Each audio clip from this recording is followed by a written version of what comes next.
Hi, David. Welcome to the Women Waken podcast. Thanks for having me here.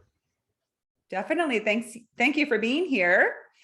David, I have to admit, I am pretty excited and a little nervous for our interview today, for having you on the show. I know that this is the most natural thing to you. And, you know that it's nothing to be stressed over yet. The work that you do is something that has been very impactful and powerful in my life. Channeled messages from source were something that were transformational, not my own, but books that I read on others who had channeled. And it hit me as if it was my own channeling, if that makes sense. It felt like I was hearing something that I'd kind of known in my soul my whole life, but what they wrote in books or what they said about their channeling experience, it awakened or helped me remember this knowing that I had inside of me of, oh, of course, that's what this is. That's what this world's all about. That's what's really going on. And so it's been a profound thing. So to connect with someone who actually has that connection and those experiences is kind of exciting for me. Yeah, that resonance is because source is in all of us. Source is in everything.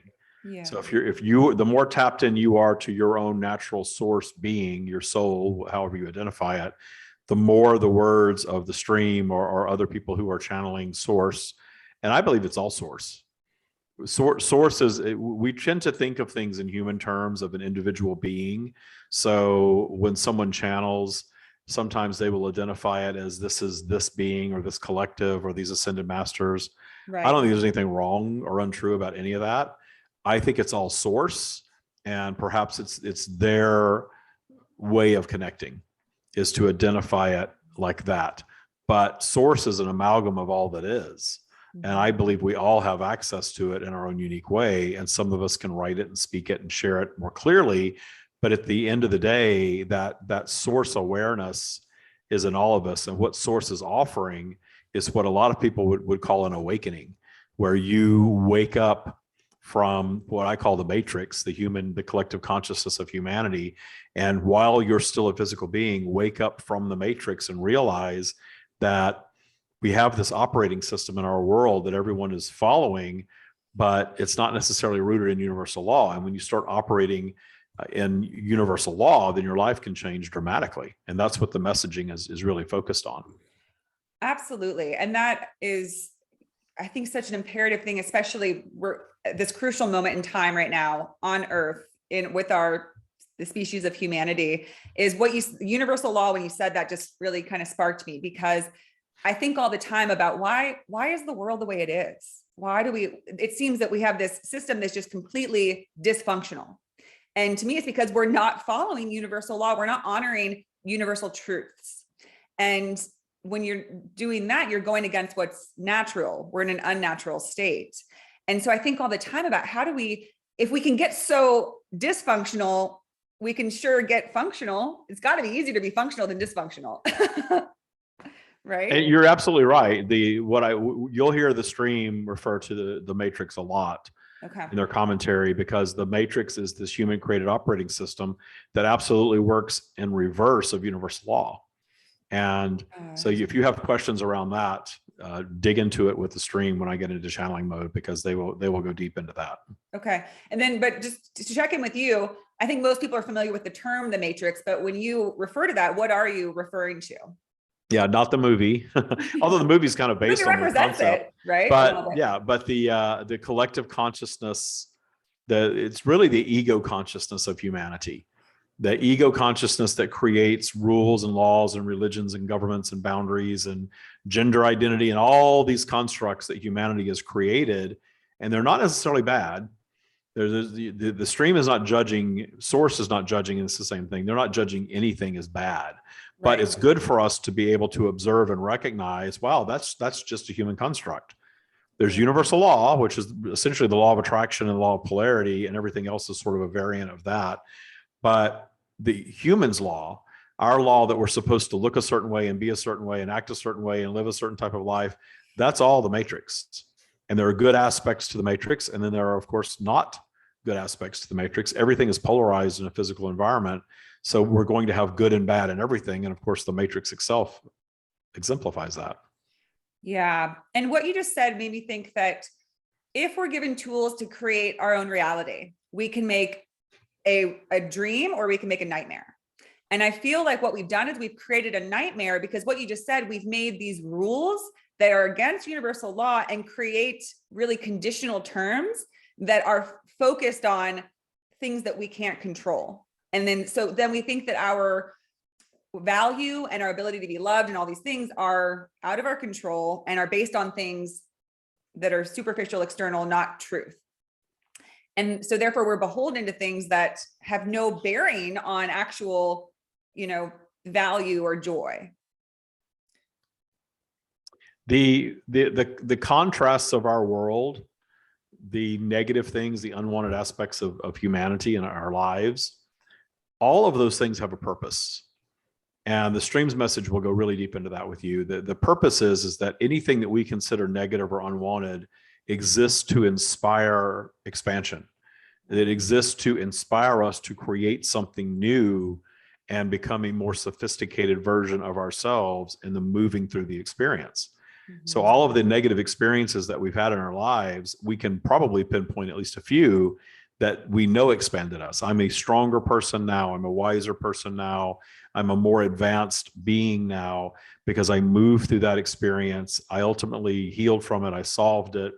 And now I can look back and I have that sort of notch, in my belt that I experienced that. And the challenges of being physical, and in the case of humanity, we create on such a higher level than the other life forms on our planet. We create a lot of luxuries and things and pleasures that they don't get to enjoy. But in all of that creation, we also create a lot of problems and a lot of things that can absolutely be hurtful, harmful, traumatizing, however you want to label it. But once we get past the judgment of it, we then get to move into, well, how did that really serve my expansion? How did that happen for me instead of to me? And in the work that I do and that I teach, I have yet to find a person who can't, at the end of the road, find the value in any and every negative experience across humanity. And I've worked with people that have had the most horrific things that you can think of happen in their lives and ultimately find appreciation for them. Right. And by appreciation, I don't mean that they're necessarily celebrating them, but such deep understanding of how it expanded them that it becomes a gift. Yeah. Yeah. And then, so you're speaking on the individual level. And I do feel that collectively we're having a negative moment collectively, that we're in this. I'm sure it will lead to great growth. And we'll look back on this period of time and think, wow, if we hadn't gone through that, we wouldn't have shifted into this new experience. Because, I think that you do kind of have to experience what you don't want to get what you do want. Because just as you said, you have to say, I'm kind of in this certain place and it's not really working for me. It doesn't feel good, but I can learn from that in order to actually move into something that I do want. But I think that it's hard to be in for all of us. It's not that pleasant when you're in the grips of it and you don't know, like, will we get out of this? And I think that the shift that's happening is from a place I think we're really stuck in greed and obsession with power. And that is, again, it kind of, to me, goes against universal law. That's not how one obtains actual power, is through like kind of trying to, obtain it, like get amass just a ton of accomplishments and wealth and power in order to be something. We have it inherently inside of us all the time, right? And when we and the 3D version of that never results in the joy that everyone is looking for. Yeah. But the Matrix tells you that when you have enough money and you have a private jet and you have enough cars and homes, that's going to make you a superior being, and that you're going to be joyful in that space. And what happens is people arrive in that space and they're still not joyful. Yes. They have the stuff and it's fine to have the stuff, but they didn't learn to be joyful first. So their belief system defaults to consumerism or materialism, and they're so steeped in it. They think, gosh, if I just get one more house or a bigger airplane or a second yacht or, whatever it is, I'm finally going to cross that threshold and finally in my life be happy. And the threshold just keeps moving out further and further and further. Yes, absolutely. And so that's why we're in such a strange time where we're exerting so much energy our whole life and have this idea, just as you said, that someday we are going to be happy if we can just amass more and obtain more and have success. But then we look at people who have it and we've created this system where they can make it look like their life is really enviable and amazing, but we can't see how they really feel because we're very, we're not transparent people. We put up an image and we hide the truth. And that also leaves us in a really uncomfortable place because we don't really ever know what's true about other people. We're kind of detached from our own truth. And therefore, just as you said, even the people that we think have made it, you aren't very happy. No one's really happy with what we are all putting all our focus on to achieve. So where does that leave us? It leaves us in this place that's, we're just kind of going around in circles. Yeah. Yeah. Joy is found in allowing source in your life and allowing the everyday magic in your life. Yeah. That's joy for me. And I have experienced manifesting on every level you can imagine and found myself in a space of having things and experiences that were supposed to be so joyful. And now I'm at this stage where just being magical in my day-to-day interactions and just joyful in my being is so much more meaningful than having a more money or a bigger house or the perfect body or any of that stuff. Yeah. And like I said, I've manifested all of it. If you read my first book, I hit everything. I manifested the relationship, the money, the physical appearance, the everything. At one point, I have manifested and then realized, okay, no big deal. I'm here now. I still have problems. I still have polarity that I'm operating in. It's not pure joy all the time, just being in the space. But this matrix that I speak of, it's selling us this idea of a belief system that is either steeped in rules and religion and things like that, or it's steeped in consumerism, or it's steeped in something, because we all operate on a belief system that is essentially like an operating system for your computer. Yes. And the more we deconstruct humanity's or the matrix operating system, the more we find ourselves kind of out in the wilderness, and suddenly things like conspiracy theories start creeping in, and that becomes a belief system. And it's so much better to create a belief system for yourself that is steeped in universal law and not the human created rules that we've been taught our whole lives. Now, how would you define universal law? That first of all, that we all creation is consciousness creation. We call it the law of attraction, but it really is a consciousness creation, an energetic creation. That's how creation happens. But that creation happens in the imperfection of what I call vibrational flow. So physical environments are polarized. We are even scientists understand that everything is really energy, and that energy is always moving because of polarity. So we're in this polarized environment of Earth, and that polarity is creating this vibrational flow, and that guarantees that as a physical being, our vibration is not going to be static. That's why no matter what we do, there are days that we're higher on the vibrational scale, and there's days that we are simply lower on the vibrational scale. And then you add into that all of the triggers that we've learned, we've taught ourselves from our life experiences because we've judged them. And that creates this unique vibrational journey that we have when we're physical. So you have a point of attraction that's really high. You're source allowing in that state. You're allowing abundance to flow with ease, but you're not there all the time. Polarity inevitably is going to drag you down a little bit, and then suddenly you're going to manifest an obstacle of some sort. But you have a choice. You can look at that obstacle and say, oh my gosh, it's so hard being human. This is just an awful environment. I can't wait to cross over and be back in perfection. And the problem with that is that obstacle is your own creation, and it's your creation for the benefit of giving you an opportunity to create something new. Yeah. In the overcoming, in the solving. Yeah. Yeah, that's a powerful concept, because I think most of us feel that things happen to us that we have no part in, that we don't choose. And that's something I'm so interested to talk to when you're channeling and to connect with source, is that, because imagine if we could shift, and I wonder if source has an idea about how do we shift from thinking that everything that happens to us is almost, like is bad, or is something that, we're plagued with and we feel sorry for ourselves about, or, that we need to fear death, we need to fear bad things, rather than embracing, really realizing, oh, a term that I heard once is that bless everything that comes to you, because all of it is something that you are desiring for to get you to where you want to go. So bless what you would call good and bless what you would call bad, because we see them as, again, Yeah, because bad, source sees it all as positive because it all Yeah. results in expansion. Yes, exactly. And we can bring that perspective into our lives is the good news.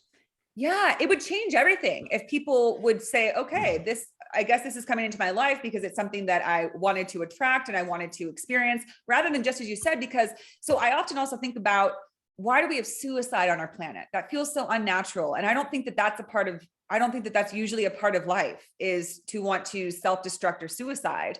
And I feel like it's a result of, again, not understanding universal truth and laws. We think that we didn't choose this, that we're victims of this, that we're forever going to suffer. And we just want, just like you said, for it to all be over and to go wherever we came from, wherever that is. But what I see in my vision is that there's a way to get more in flow and connected with the ideas of ultimate truth and universal law, so that life doesn't feel like this random gamble and unfortunate events, right? Series of unfortunate events, that it's actually every little bit is something that our soul yearned to experience and is all leading us to for our highest good. That's exactly what the stream says. And it's interesting you brought up suicide, because there was a time in my life that I assumed at the end of my life, if I were not in a state of health and well-being where I could go and do the things that I want to do, that I would make the choice to consciously remove myself from physical. Yeah. And I was very at peace with that. I wasn't seeing it anymore. In fact, I've had suicide. My uncle committed suicide just not this Christmas, but the Christmas before. And I viewed it very differently, as that was his choice. He chose his time of exit, and that was his experience as a human being. And that's okay. That was his choice. I didn't go down the, oh my gosh, it's so horrible and so sad and the worst thing ever. I didn't view it that way. And I still don't, because I do think that we manifest I know we manifest everything. And our demise is our own manifestation, whether it's a car accident or old age or cancer or whatever. That doesn't mean that we deserve it or we're longing for it. There's something in our vibration that is creating that reality for us. But I have evolved in my thinking in this, for just learning from the stream. I'm a student of the stream just like everybody else. And I've evolved to this place now to where I am so up for whatever I manifest, my own vibrational journey, that I don't think I would choose to take myself out, even if the end is suffering. And I know what that looks like, because I have someone in my home going through that process right now, not like 10 feet away from here in another bedroom, very, very much at the end of the physical journey. And you would look at this person and think that's not anything that you would ever want to experience.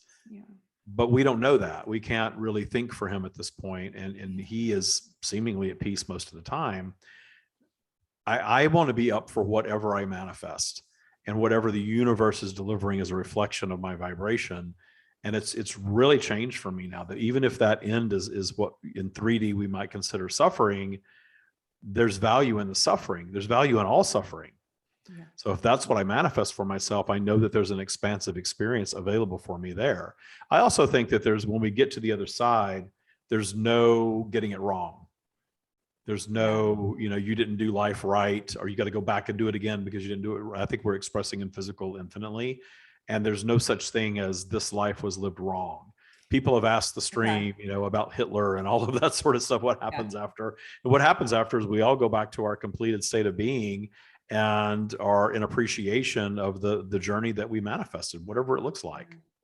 Yeah. And that was originally a question I was going to ask was, is it possible to make a wrong choice? But I sat and thought with that. And I thought, when I look at my own life and I feel that I have a regret, or I think I made the wrong choice, I realized, you know what, that was just, if it wasn't that wrong choice, it would have been another to learn the lesson. All that was ever about was about learning or remembering something about myself or about truth that something needed to be the catalyst for that. And so I think what we determine is wrong, like, oh, this life was, I should have done this, I should have done that in this life. Well, it's all leading us towards what our next adventure will be, what our next life will be, where it's bringing us closer to that. And I just feel that we need to experience certain things in order to continue to expand our consciousness and our evolution. And whatever that takes is whatever it takes. Maybe it means 5 lifetimes where we don't do very much at all, but maybe it takes that to finally get that kind of, sense within us to shift things, to shift our gears. So I kind of realized that before I was going to ask it was, as frustrating as it is in life when we're like, dang it, why did this have to happen? Did it really have to happen? I don't think so. I've had so many things like that. Yet I do recognize that if it wasn't that, it would have been something else. Mm-hmm. You ready to bring them in? I'm ready. All right, let's go. So at this point, I just ask everyone, regardless of when you're listening to this, do a quick meditation, set an intention for the stream to come through and deliver whatever your alignment is, and set the intention for a magical experience. And that's exactly what you're going to have.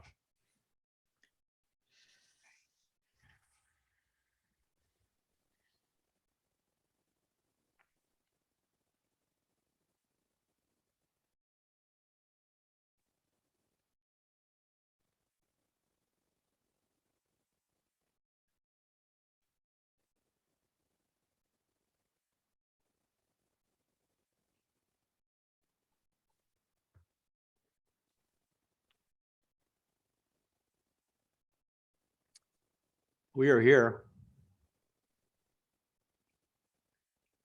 Hi, thank you for being here. May I ask you a few questions? You may. Could you tell us what you see our situation on Earth and for humanity at this time being?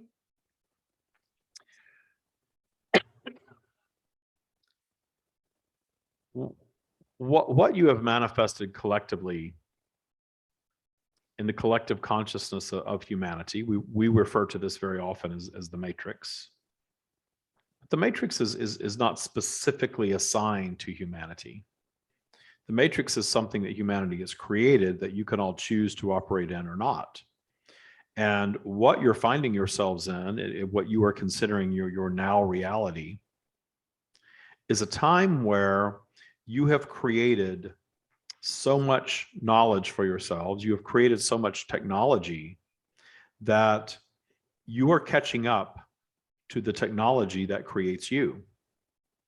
And in doing so, you have created the ability to communicate in 3D in a way that humanity has not allowed up to this point, and something that's getting closer and closer and closer to the way that you communicate consciously as a collective group. And in doing so, to simplify this, you are essentially comparing notes with one another, beginning to commonly question your elements of control. And in your questioning your elements of control, i.e. your matrix, you are seeing it crumble a bit. So in your questioning of religion, and your questioning of government, your questioning of politics and nations and boundaries and borders and gender identity and in education system and your corporate structure and your money system and all of these things, you're questioning all of it. And in your collective questioning, the flaws are beginning to surface. These things are beginning to fracture a little bit. Some of these things, such as your monarchies, are beginning to full-blown crumble for you.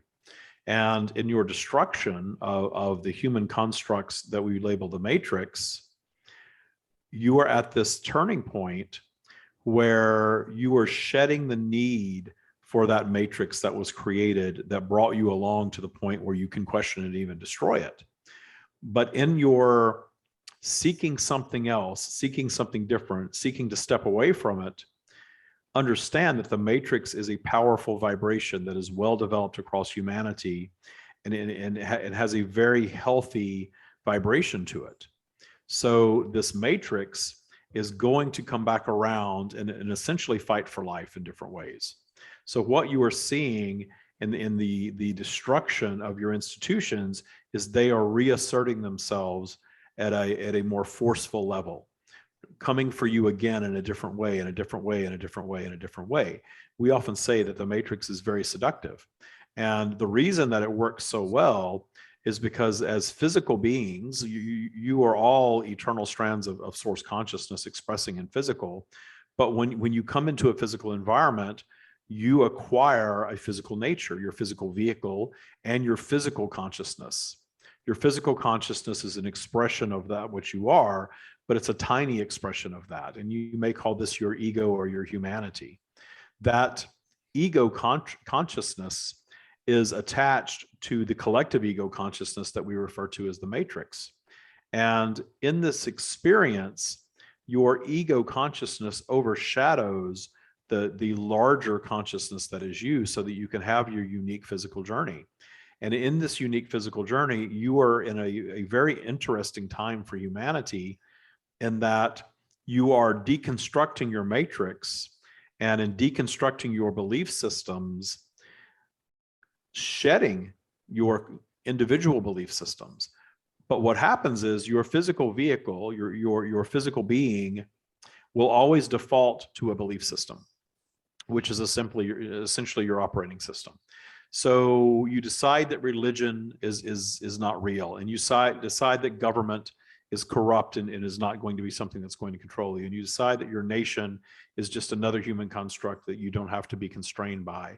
And you decide that the concept of marriage and family and gender and all of these things are all human constructs that you no longer need. And you're seeing that happen. Every generation moves closer and closer and closer to that reality. But the issue is that there's no alternate belief system for humanity to step into. And universal law is present in all belief systems, but you have all of these other layers that humanity with its intellect tends to layer onto them.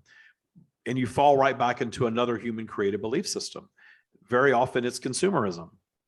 Very often it's tied to some sort of physical experience that's going to deliver joy in your life.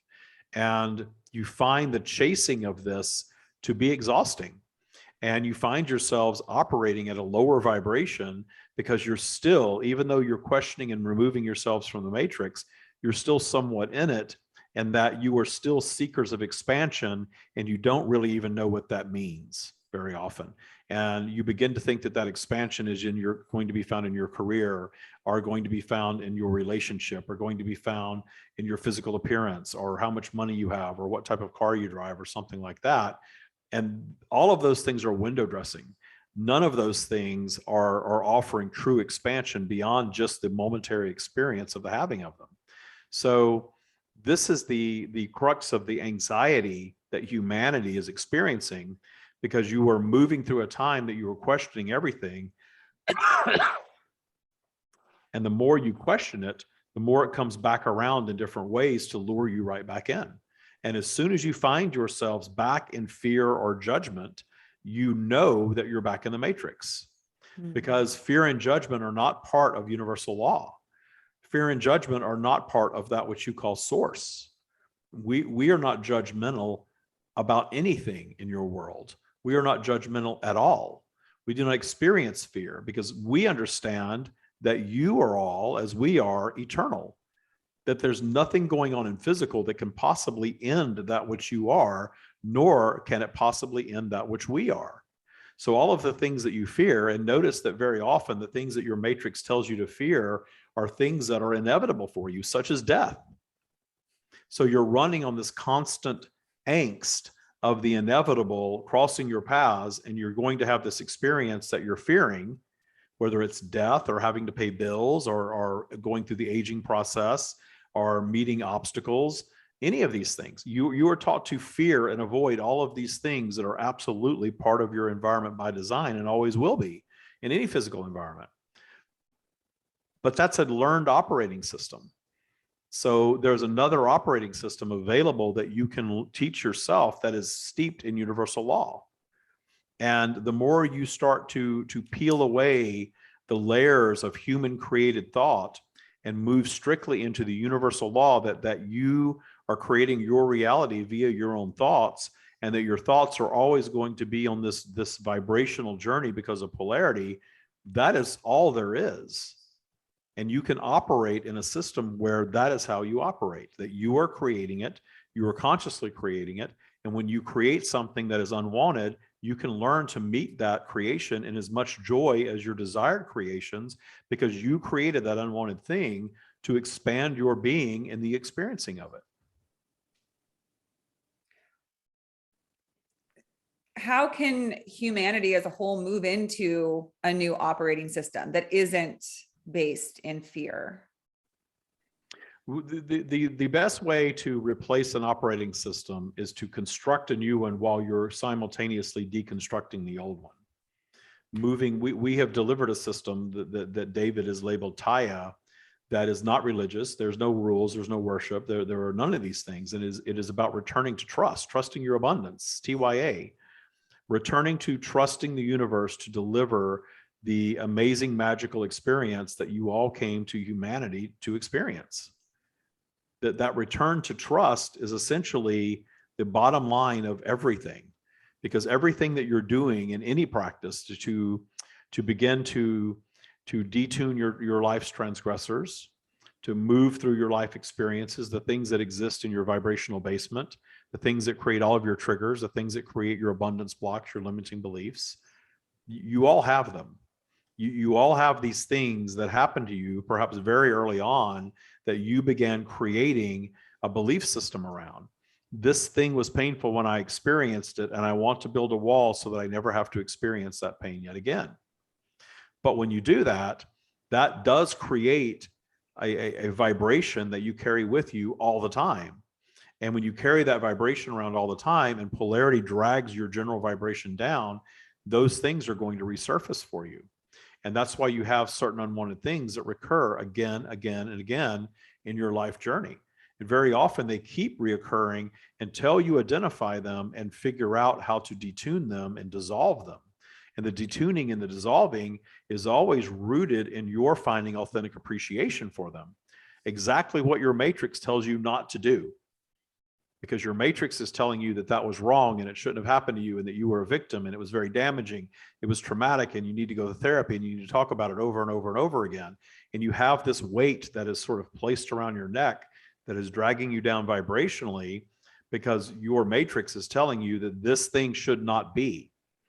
You will notice, if you think about it, and we will guide all of you to do a little experimentation. The next time you feel bad, think about what you're experiencing and how inevitably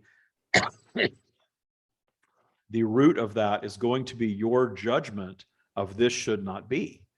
I should not be experiencing this. This should not be happening to me. That shouldn't be happening in the world. That shouldn't be happening to those people. Whenever you feel a disconnection from our energy, and you all have source in you, you all have your own version of this. Whenever you feel anything less than joy, you are at some level of angst. This should not be. We do not feel that way about anything. So your source being is loving all that is loving your trauma, is loving your pain, is loving your transgressors, is loving every aspect of you, loving however you look every single day, how you feel every single day, loving your bank account regardless of what it looks like, loving all of it. So anytime you judge anything different than full-blown appreciation, the way we feel about everything, then you are disconnecting from your own source energy. And you're going into your ego and having your more ego-centered experience. That is something that you're not going to fully escape as long as you're in physical, because your ego serves the great purpose of delivering this contrasting experience.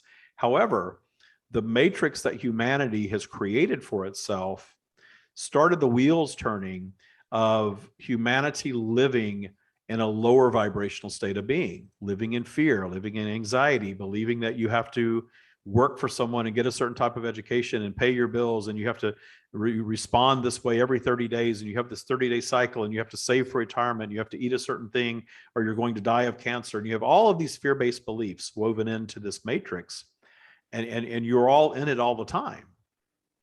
A true awakening, a true deliverance from what you might call 3D life is available within you in your simple systematic shifting of your perspective. When you start picking apart and recognizing that the only reason I'm suffering right now is because I'm judging this as should not be. What if I stop doing that? What if I simply stop judging this as this should not be, accepting that it is, and find appreciation for the fact that I am in physical, which I chose to be. I'm physically manifested as a human being on planet Earth, which I very much chose to be. And here I am having this experience of contrast. And the only reason I ever suffer is because I have a matrix teaching me that these collection of things are wrong things that I should not be experiencing. But then I see examples of those that are plastering their lives all over Instagram, showing all of their perfection and their lavish lifestyles and how perfect and wonderful everything is, until I find out that there's something that isn't so perfect about them. And then millions of people are lining up to read all about that, because it's all an illusion of the matrix. There is no appearance or relationship status or status or income or business or anything that is going to replace your natural source connection joy. And that is available to all beings all the time, regardless of nationality, race, age, regardless of any 3D condition. That source connectiveness, that joy in the moment just for being, is the highest vibration, the highest level of joy there is. And you can all achieve it. How would, if in a new operating system, I think that the question a lot of people have, for example, I was talking to my mom the other day after a recent tragedy in the news, and she said, I think that God has forgotten us. And I think a lot of people have that feeling, that how could so much bad happen in the world if there's a loving God that cares about us? How does Source recommend, or in our future, in outside of the matrix, how does one respond to seeing others suffer, to seeing what we would call a tragedy? What would that look like? Because right now we respond, it's not very helpful. We feel guilty, we feel sadness, but then that doesn't, it just creates more fear, but we feel a certain way for what happened, but it's not actually helping the situation. And so it just causes everybody distress. But what would it look like to be able to accept something that we see as very unfortunate and horrific and terrible? What would be a different response? A different response would be to understand that Source is not judging. Therefore, Source is not looking at what's going on planet Earth and saying, we are going to swoop in and stop the creation of this thing because it's making other human beings uncomfortable. Because the creation of the unwanted elements of your world are being viewed through the human lens, from your limited human perspective. You chose to come and have a limited human perspective for a limited amount of time. A physical journey is always going to be a limited journey. It is always going to be one that has a beginning, middle, and an end to it. It's never going to be an eternal journey, ever. You are all eternal strands of consciousness, every one of you. All creation has the consciousness of Source flowing through it, and that consciousness is eternal. And all of these strands of consciousness expressing in physical is a never-ending thing. And when we speak of eternity as a human being, it can be difficult for you to comprehend what eternity really means. Thinking of your human journey, whether it lasts 40, 50, 70, 90, 110 years, it is a blip in comparison to all that you are. It is like a brief weekend trip that you choose to go on. And you go on that brief weekend trip to go experience the beach environment or the mountain environment, to go immerse yourselves in that other environment for just a little while. And if the trip goes well, you have fond memories of it. And if the trip goes awry, you're likely laughing about it in short order, because it didn't go the way that you thought it would. And the more time goes by and the more distance you place in linear time from it, the more you're able to look back in appreciation of it, because the pain of it has dissipated. Well, that pain was all your own conjuring in the first place and your judgment of it. So if you take that and apply it to an entire human lifetime, and you are starting to unravel your own judgment of your own vibrational journey, that vibration shifts you. And the shifting of that vibration within you, that also shifts your outward opinion of the suffering of others. This isn't about being cold or callous or not caring, but it's absolutely about understanding that you will contribute to the healing of humanity in operating exactly in reverse of what the matrix tells you to do. The matrix tells you you need to judge it and you need to battle it, you need to fight against it, you need to label it as wrong. Whoever did that to them must be brought to justice, and this has to be stopped, and we have to help that person heal. But you are then the one who's playing God by seeking to take away their physical journey, because there's nothing happening in the physical journey that harms or ends the eternal being. It's only the physical expression that you're witnessing. So even if it feels like suffering to you in your human perspective in the moment, it is still the physical journey that that soul chose to come and have, and a manifestation of that being. So it's not about blame or fault or any of those things. Those are all concepts of the matrix. It is about, this is that being's manifested journey. And if that being's manifested journey is to have something that is painful to them or creates suffering for them or even ends their physical journey, we are not judging that. And when you take on that source perspective of not judging it yourselves, and instead appreciate that you're witnessing a being that is completing their physical mission, and it is our promise to you, returning to their completed state, if that's the outcome, very much an appreciation of exactly the experience that was had. The judgment of these experiences are all products of the matrix. You're told that no one should suffer in death, but you all suffer in different ways in your experiences. Each and every one of you do. Yet, is it possible to shift into a new experience? Because the soul yearns to have every infinite experience aspect of source, right? It wants to know every aspect of itself, correct? That's why we come into physical form, right? Is to have the experience of what we have the totality of when we're with source, right? When we go back to source, we know everything, right? We know that we're everything, all is one, and we're never You separate. are one with source. You are omnipresent and omniscient as we are, and you have full knowledge of the entire universe, which is infinite. Yes.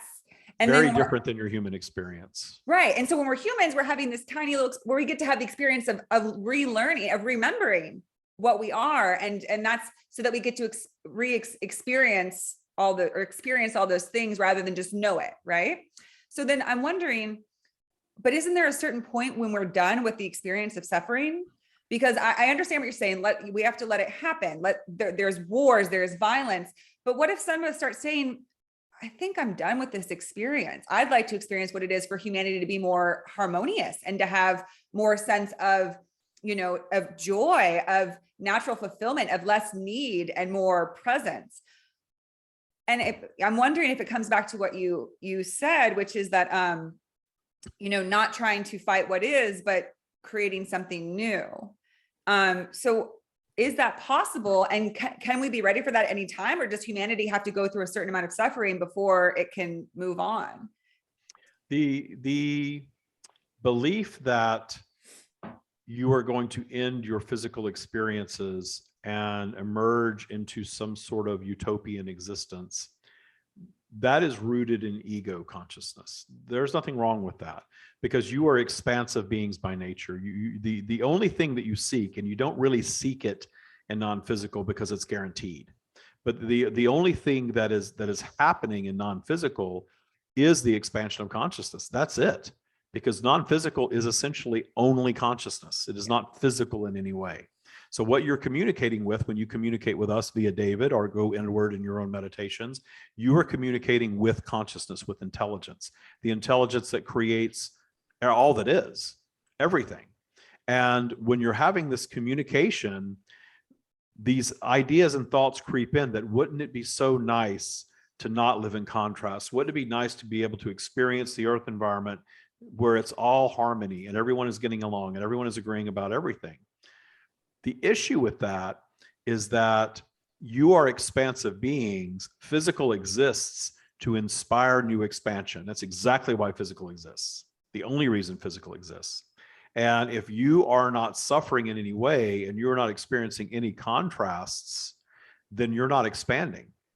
We have used the examples of going to a top-rated resort and laying by the pool in the perfect temperature and the perfect weather and the perfect scenario where someone is meeting your every need hand and foot for a couple of days. You enjoy that very much. How relaxing to go have your every need met, to suffer not at all in those couple of days. But think of yourself laying by that pool for months and months and months. you would become very bored because you would not be challenged nor stimulated in any way.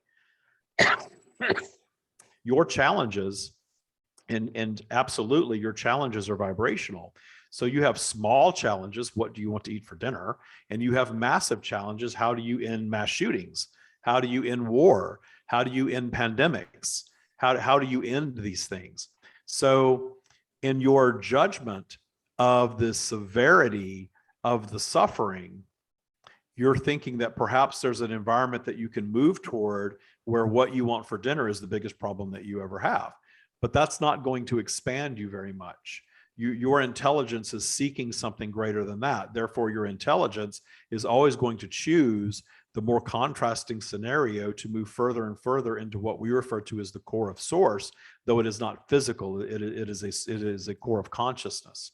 So when you are through with your human lifetime, you will sometimes hear that a being has become so advanced and so enlightened that they're finished being human. Well, perhaps they are finished being human, but that does not mean that they are finished being physical. You are just beginning to comprehend the vastness of the universe. It's beyond vast, it's eternal, it's infinite, it never ends. So there are infinite possibilities and sophistication in your journey of sophistication of what will be next. The promise that we make to you is that you will always desire to place yourselves in the path of contrast for the expansion that it offers. Very often human beings have this idea that one who is born into wealth and privilege and luxury and a life of comfort and ease is somehow more blessed, where the one that is born into poverty or genocide or starvation is somehow cursed. Again, that's the matrix operating in reverse. The one that is placing themselves in alignment with great suffering early on is very often a being that is very advanced, a being that is seeking that level of contrast. And you have examples of this. And we will share with you that anything that we share, anything that we guide you to or teach you to, we are always guiding you to take our words and our ideas that we share and implement them in your lives and prove them to yourselves. We are not asking you to be blind believers of faith of everything the stream offers you. We are encouraging you, if these words resonate with you, to apply these things and go internal with them and make this your reality if you choose. There is absolutely no punishment or penalty or judgment from us if you choose to never listen to anything that we have to offer, to go and have your own experience, to choose an operating system of any type. Organized religion, government, consumerism, go have your human experience. But those of you that are hearing our words have vibrationally found yourselves here because you are seeking, you are curious, you're wanting to know why suffering happens in the world. Why does God allow that to happen? Because that image of God is this benevolent, all-knowing, all-seeing creator that's going to be able to swoop in and save you from yourselves doesn't exist. That's a human creation. It's a human creation that serves, but it's a human creation nonetheless. If that were real, you would be living in utopia. Why would a being such as that create a world to just have that world turn and worship and obey it and punish it? That logic works. Logic works in eternal thought. So you have this idea across humanity that you're all striving for perfection. You absolutely are all striving for improvement and expansion, and expanding and improving by solving things. But there's always going to be something else. You have nothing that contradicts that in your recorded history. You solve one problem and 5 more pop up. That is the nature of your world.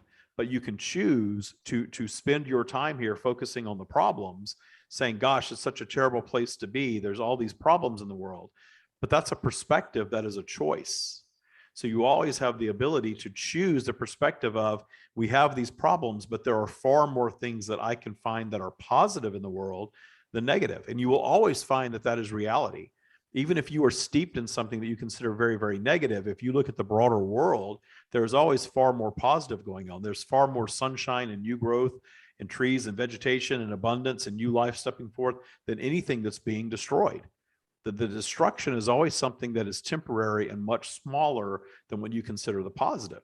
But in your matrix, the negative aspects of your world are what are being fed to you constantly, because it lowers your collective vibration and makes you essentially behavioral pawns in someone else's scheme, so that you are always a little anxious, a little fearful, but not terribly so, and just enough so that you are productive members of society, contributing dollars to someone who's at the top of the pyramid. Yeah. That is the matrix. Right. And so I guess what I'm more so asking is I'm not asking how does society move into a utopian existence without any problems? Because I do understand that we wouldn't be in 3D if we didn't want to experience quote unquote problems, right? Just you said life is change, right? So we're always seeking what will produce change. Yet what I'm more so asking is, just as you described, rather, is it possible to face these changes and our challenges more in a cohesive way where we're doing it together without so much lying, without so much greed, without so much deception, without so much fear, and move into it with a place of love, where rather, being in a place of fear and feeling deficiency, moving into our changes in a place of really just yearning for, really more inspiration, rather than in a place of love, where how can we face this challenge so that for our growth, and how can we embrace the challenge and see it, oh, thanks for this challenge, because it's going to get us even further. So that not so much the situation changes, but that our mind changes, where we're all in this together. Because what I see the state of the world is that we're all in a state of desperation for the most part, because we feel very alone. We feel constantly bombarded with negative images and negative messages, and we don't feel cared for. And I think a lot of us also don't feel safe to be fully expressive. So none of us are really free. So what I'm more so asking is, it's more about the condition of how we experiencing things rather than the things we experience.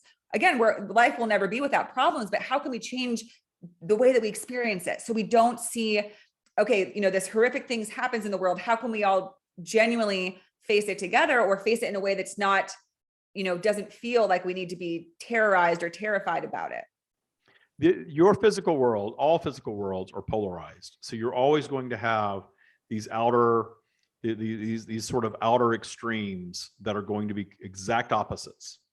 You can find that on every single topic. But there's a myriad of vibration that goes between these two outer limits. So we speak very often to the default vibration. So the default vibration is always sort of in the middle, fluctuating back and forth. And you will have a time where more of humanity will come together a little more and flow through an experience where they're more in agreement. You have seen that happen in your history books, where nations have come under attack, and suddenly the left and right sides of the nation sort of come to the middle and band together, at least temporarily, as a solid unit, unified against whoever they perceive as attacking them. So you see that happening in your world. What's happening with the matrix is, because you're all wising up to it, essentially, you're all understanding that all of these control factors are constructs of humanity, and that you don't necessarily have to follow them unless you choose to. So you're dissolving the matrix, but in your dissolving it, your dissolution of the matrix is heating back up and coming back around and trying to draw you back in. So as many more physical beings are moving out of the matrix, some are going to move deeper into it. So you're not going to reach a state where all of humanity is on the same page, because you're all here on different, very different vibrational journeys. You're all bringing different vibrations in and aligning with beings that create a unique vibrational human experience that is like no other in the universe. So you've got this whole range of operating systems and belief systems and operating in polarity always.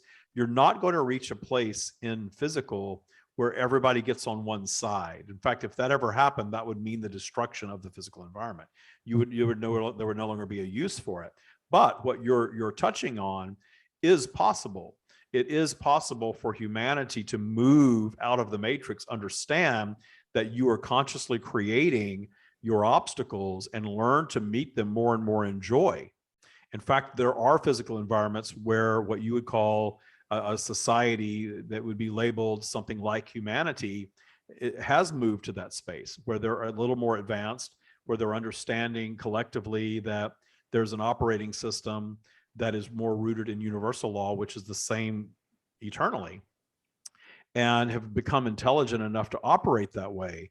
But that intelligence still doesn't guarantee unity. But here's the thing.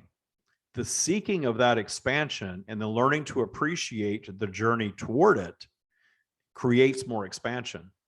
So being exactly where you are in your world right now, and instead of looking at what's going on and listening to your news media, getting out and actually interacting in public and realizing that there are far more beings operating in harmony in their day-to-day lives than what your news media or social media would have you believe. But the matrix is very seductive. So if you're looking to build your media platform and you're looking to sell advertising in your network, you're going to do the thing that's going to draw people in and make them addicted to your message. Fear works better than anything. You can watch puppy videos for only so long, and it's not going to be stimulating to you. It's going to bring some joy, but it's not really going to stimulate you. You're going to have to move to something else that's going to stimulate your imagination. That fear mechanism, though it originally existed just to keep you out of harm's way, but as humanity progressed and you created all of these cures for the things that harmed you, you had to go back in and use your intelligence to create even more things to harm you. So that's how physical creation works. It's never going to not be polarized, because the polarization of the polarity is the entire purpose of it. But you can progress to a place where more and more and more humanity are beginning to observe the matrix, stop the judgment of it. That is a massive part, because in our message very often we will paint a very black and white picture for you of what the matrix is. It's important to understand that we're not guiding you to judge the matrix. We're not guiding you to judge the beings in your world that understand that they are lowering the vibration of humanity in service of their own desires. If you judge that, you are going to find yourselves drawn right back into the matrix, because the judgment of that pulls you right back into it, because you're giving it power when you judge it. If you can observe it and appreciate it and understand that you don't have to be part of it, and a big component of this, a major component of all of this, is understanding that you are in control of your journey. You are the creator of your vibrational journey. And when you learn to detune the judgment of the vibrational journey of others, you are actually contributing more positive to the collective in your detuned judgment, i.e. appreciation of them, as opposed to believing that you need to help them from their experience. That's what keeps it going. That idea that you've got to go save humanity, and we are not speaking specifically to you, but all of you have to go save other beings from themselves, and what's going to heal humanity and all of that stuff. And this matrix is so evil, and it's drawing people in, and I'm moving out of it, but I see other people that are in it and I want them to be out of it too. You're still in the matrix when you're thinking that way, because that's part of that judgment function of the matrix. When you get to a place where you've detuned enough judgment, where you can stand in authentic appreciation of your journey and the journey of everyone else, then you're out of the matrix. Then you're actually giving power to universal law as opposed to giving power to the matrix. That is the thing that you are asking about. That is the journey to that. That systematic detuning of your transgressors, that systematic detuning of your need to help others in that way, the non-vibrational way, the 3D way, understanding that your appreciation of them exactly as they are is doing so much more for them than anything that you're going to change with politics or attitude or anything like that.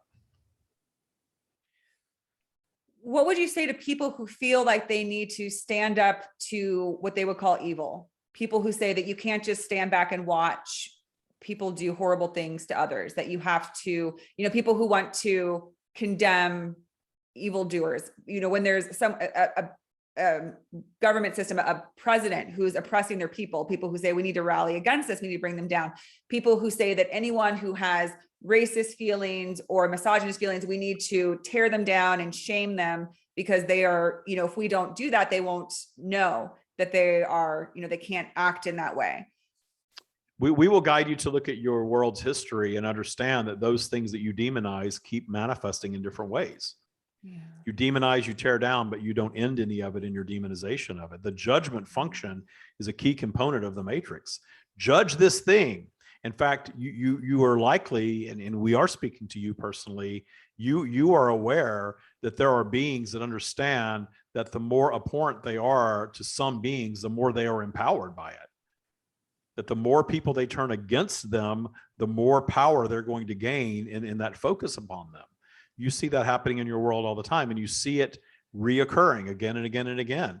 not being solved, not going away, regardless of how much you push against and fight and battle and hate and label. And there are some that think, gosh, if I just show you what this person is really about, you're going to change your mind. And that never works. It never works because you are feeding the beast. You are feeding that which you judge in your judgment of it.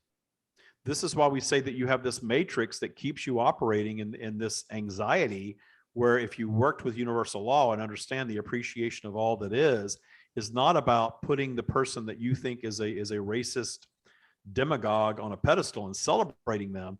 It's simply understanding them so deeply that you're no longer bothering to give them the power of judgment. You're understanding what it's all about. You're becoming a more sophisticated being. And when humanity reaches that higher level of sophistication, things like that will change. You will start to see the solving of some of that stuff. But as long as people are allowing themselves to be drawn back into the matrix, they're going to continue to fuel more of that. And you're not going to solve it that way, because you're in a polarized environment, and anything that you focus upon, you are empowering. Remember that the universe is not a judgmental entity. The universe is delivering to you in your life, in your world, and for the collective of humanity, if whatever you're focusing on without judgment. So if you are afraid of getting sick and you're constantly getting sick, it's because the universe only answers yes. Your vibration is sickness, and your fear of being sick, yes, more sickness. You're afraid of being alone. You're afraid of not having a relationship. You're afraid of gaining weight. You're afraid of being poor. The relationship, the universe is going to say, yes, more of that, more of that, more of whatever it is. But whatever you're manifesting, the steps to move away from that is to stop judging against this ideal that humanity, i.e. the matrix, puts out there, that you're supposed to look a certain way and be a certain way. We are not judging any of that.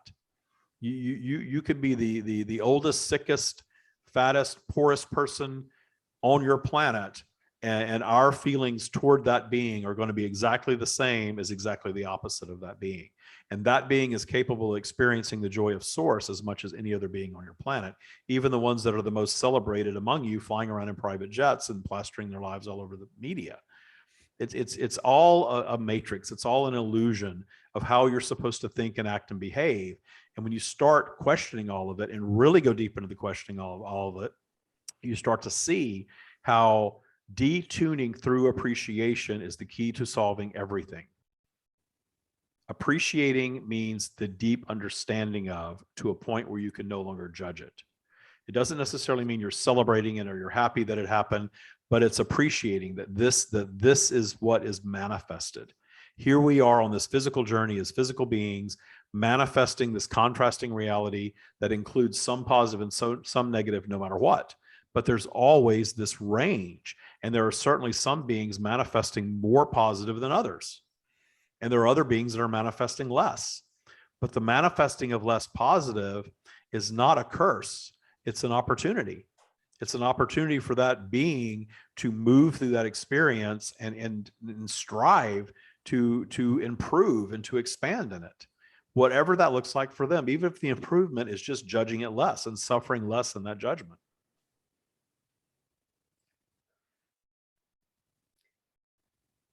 For those who, and I think, you're kind of describing that, but for those who say, okay, well, I would love to see less racism in the world, and I would love to see less greed in the world. And so it sounds like, fighting against those things isn't productive, because just as you said, we do see that everything we've tried to fight against will crop up again. If we think that might and force will end something, where we give it, that's literally giving it power. So how can we expect that to make it go away when we're literally empowering it? Because if it's true that there is no such thing as good and bad, it's all just focus and energy, we're still giving our energy to that, right? Indeed. So and you're operating in a matrix that teaches you to put great energy toward that which you don't want, i.e. keeping it alive. Right. So if we don't want it alive, if we say, I don't want to contribute to the concepts of greed or racism, what can an individual do on an individual level to, if it's not about joining the fight against it, how can they personally say, this is what I'm doing in my own space, in my own way, to move away from that, to let that take the energy out of that and see that someday fade away? Focusing on personal abundance without needing to hoard anything, and focusing on unity, focusing on the being that is and not the expression of the physical vehicle, focusing on the celebration of all of the beings who are not operating that way. And the interesting thing about the matrix is that you can always find far more examples of positive than negative on any topic. Are there other species in the universe other than humans? There are infinite expressions of physical, and some are very human-like, and some are not human-like at all. And in fact, many are beyond your imagination, your ability to realize or comprehend. The universe is infinite, and there are infinite expressions in physical, and they can be very different. They can be very different in scale. When we speak of the universe, we are speaking of more than what your telescopes are showing you. There's far more.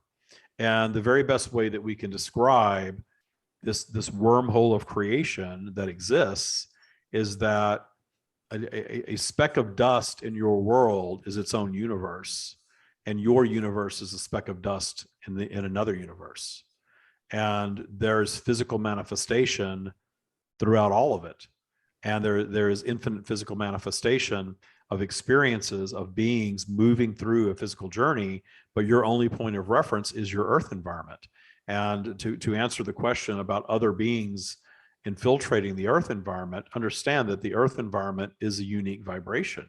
So anything happening in the earth environment is always going to be of the vibration of the earth environment. So anything that you're perceiving as something that's coming from the outside is actually still coming from within, though your world is far more complex physically than you are yet understanding, because your entire planet consists of decomposed matter that was once what you call life.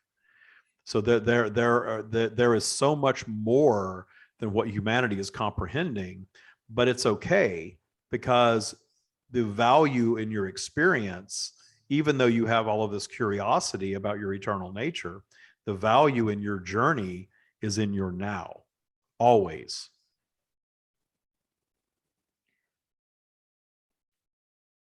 Does there exist a interdimensional or inter-universal connection between species outside of Earth? Because sometimes I wonder if the cosmos and the universe are sort of like like the different countries and continents on Earth.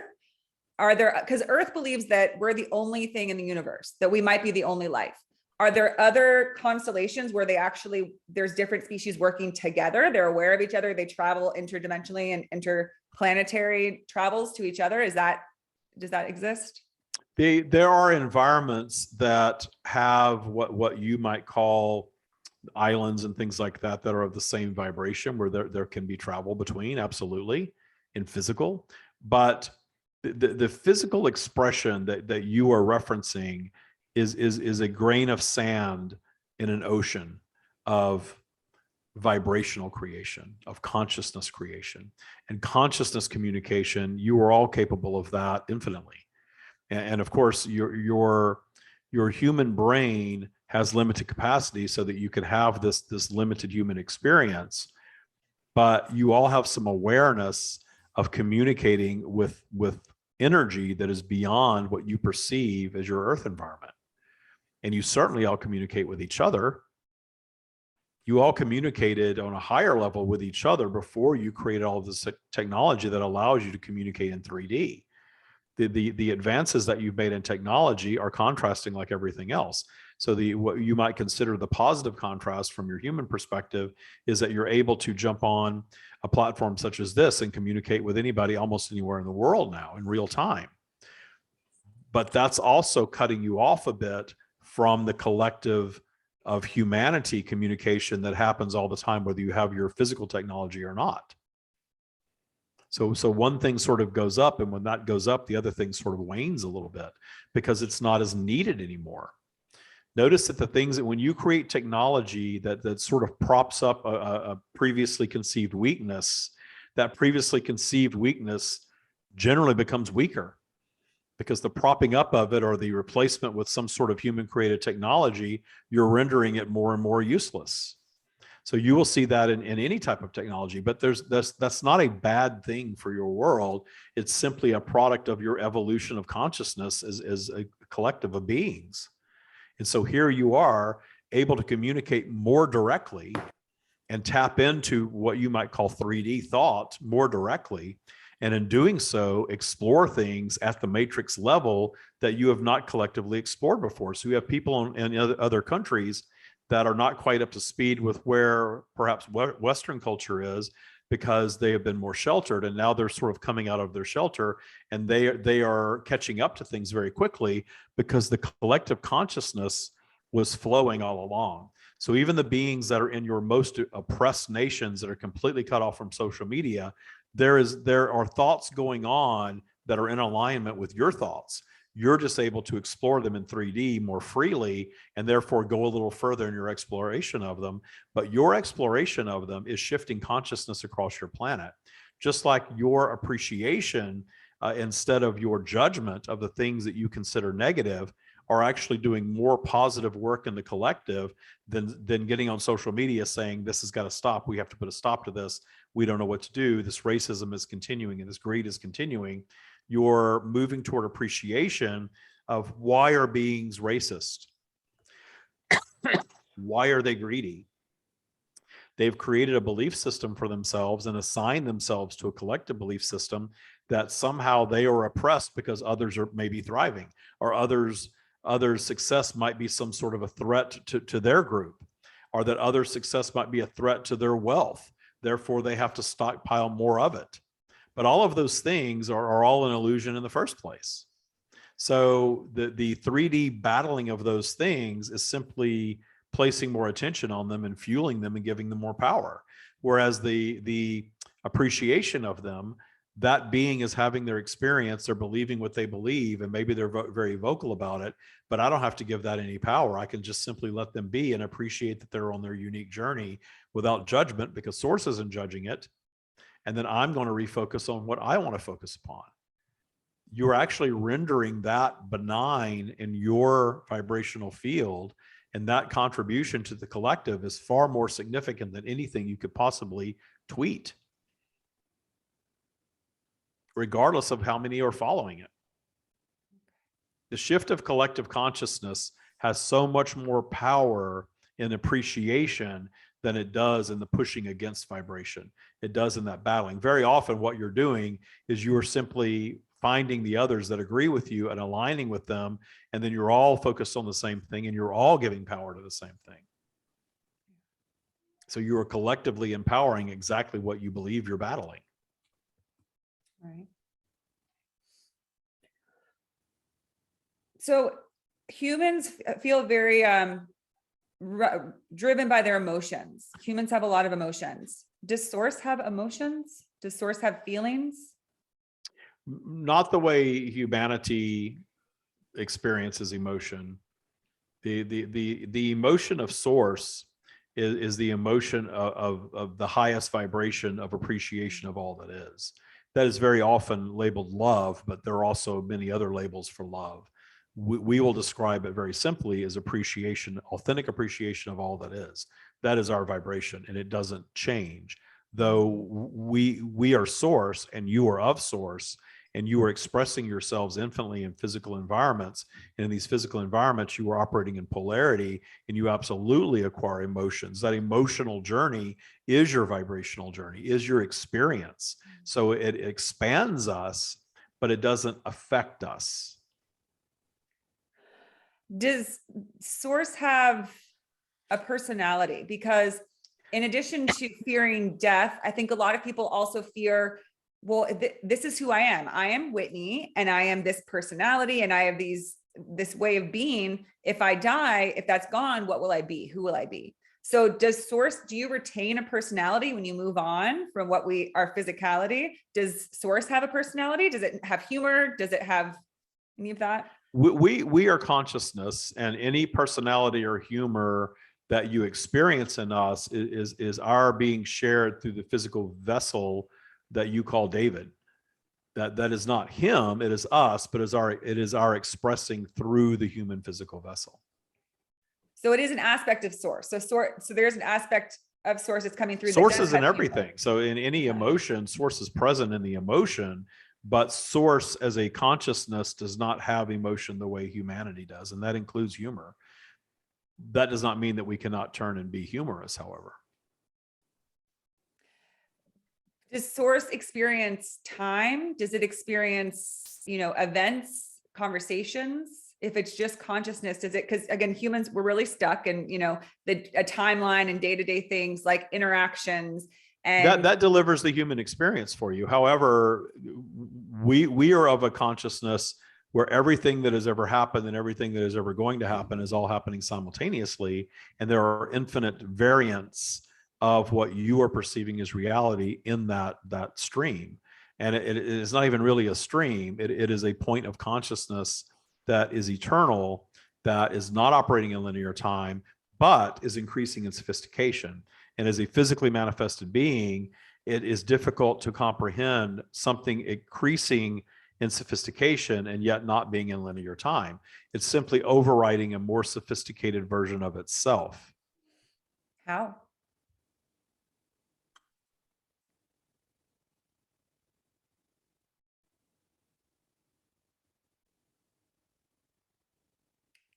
How is it how is it creating a more sophisticated version of itself?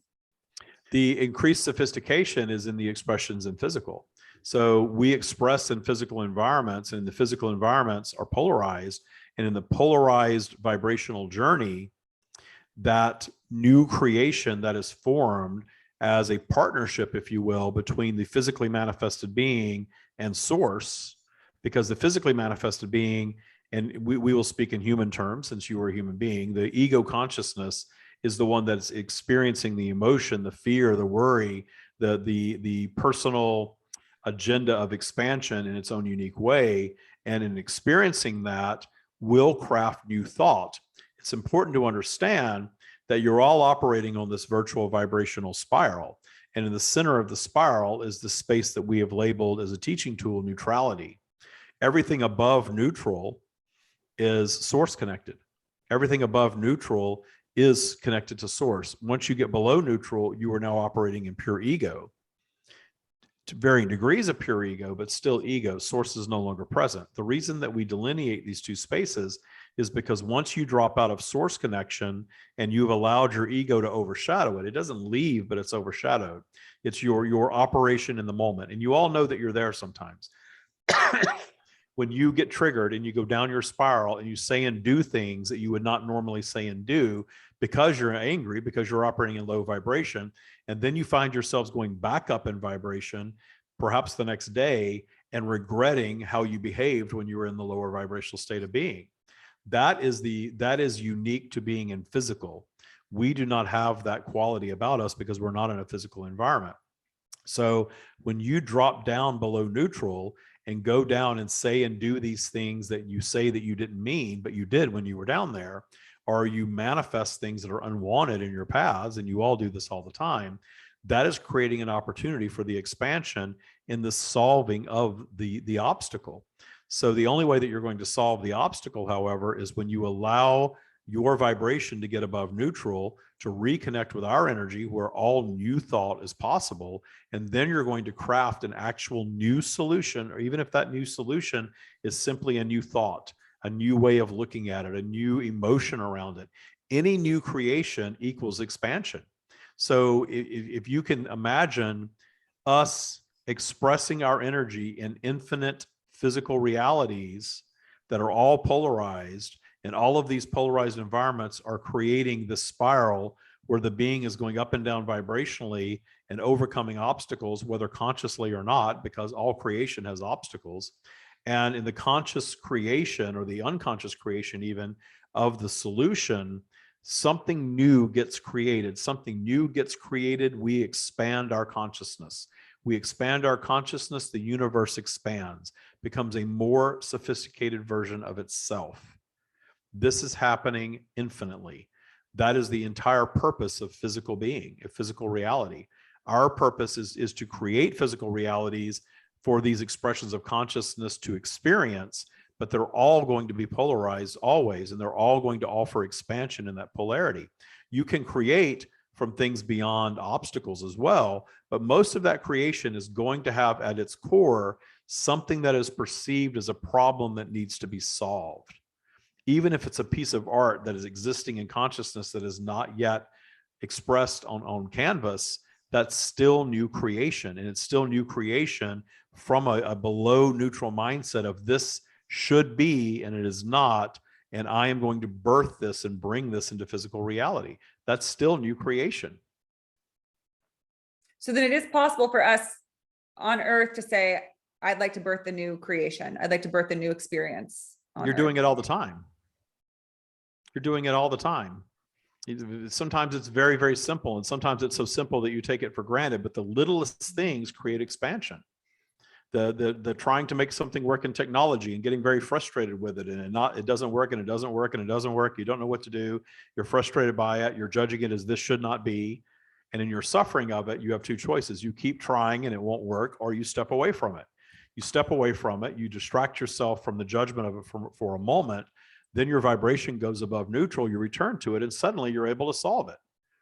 Sometimes it even solves itself. That is new creation. You may not consider that as significant as creating a cure for cancer or solving global hunger or something of that nature, but it's all the same universally because we don't quantify. This quantification of magnitude and all of this measurement, all of that is physical. Those are physical qualities, part of your physical experience. Does Source know where Source came from? That question has been asked many times, and there's a regenerative nature of Source where Source is Source. Source came from Source, but Source is continually becoming a more sophisticated version of itself. So there's no beginning and no end. So you can't go back to this point and say before Source there was this, because it's always been Source. Creation actually happens in a circle. Everything is cyclical, everything. And there has never been a beginning, and there's never going to be an end to it. But in a physical environment that has a beginning, middle, and an end, such as Earth, that is beyond your comprehension, really, to understand. But that's also delivering this unique human journey for you. If you had all of that knowledge in physical, and you could really comprehend it, you would no longer be in physical, because you would not need to be in physical anymore. But you would return to your completed state, and that guaranteed expansion that we speak of would drive you right back into another physical experience, where that knowledge that you discovered in your physical journey would be overshadowed yet again, so that you could have yet another vibrational journey. Is there a sequence of events? Again, I'm speaking from a very 3D human thing, because, okay, so here's a few points that humans are stuck on. Just as you described, we're just stuck on, if something is, it must have started somewhere. You can't just say that it didn't, something must have started it. Even if life is infinite, well, where did that infinity come from? So that is hard for our brain. It's also hard to comprehend that the universe is infinite. It's like, no, if this is the end of this glass, then what is this? What's outside of it? It's hard for us to think that there's no end, because eventually there's something on the other side of an end. But to your point, all of that is kind of solved by the idea of a circle, where there is, what's outside of circle, just more of the circle. But Indeed. then I think the other part that is hard for us is that we want there to be a sequence of events. So we're like, okay, well, if life ends, what happens then? Is there like a, interim period, and then do we go back to Source for a while? Then do we go back into another Earth experience if that's what we're needing? Is there a system of how a soul kind of comes in and out of physicality and back to Source? The system is vibrational, so it's not an exact system the way that you would have an exact system in a physical environment. However, the eternal version of you, your source being, is not something that you have to go and find. It is part of you in physical, but you are powered by it all the time. So when your physical being ceases to be, you are instantly re-emerged into full awareness of the source consciousness. there's no gestation period or time period, and there's no time period between lives, because your expressions in physical are simultaneously happening as everything is. So whatever lifetime you're having in physical, including any other human lifetimes, they're all happening all the time, all the time. So the perception of the linear experience is something that is sort of on a shelf in your being, but it's always going, because there is no in and out. There is no linear time. It is this is your experience that you perceive as you are having right now, but you're having it infinitely. You're just becoming a more sophisticated version of it all the time as you perceive this aging experience. And there are things that we share, again, that are not going to be completely understandable by you as a human being.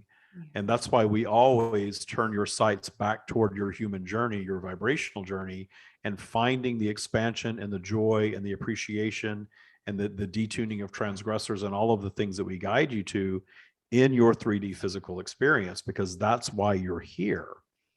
We will entertain any question always. There's nothing that could possibly offend us or be off limits in any way, but the value in your human experience is contained in your humanity. And that includes a lot of limitation in comparison to all that you are, but you're not solving anything in that eternal state.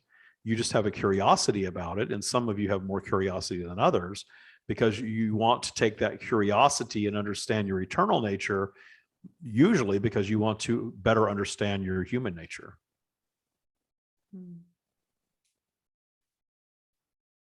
What is human nature? Human nature is what you choose, your operating system. Human nature is your operating system. And by and large, it is what we refer to as the matrix. It runs at this just below neutral vibration that we have labeled -5. It has some anxiety. It has some duty. It has some sense of, I must do this and I have to do that, because you have a matrix that is guiding you to that. But that's the operating system that humanity teaches. There are a handful of beings that are projecting into scenarios that are not so tied to the matrix and become their own unique beings that are not as steeped in humanity's belief system as most of you are.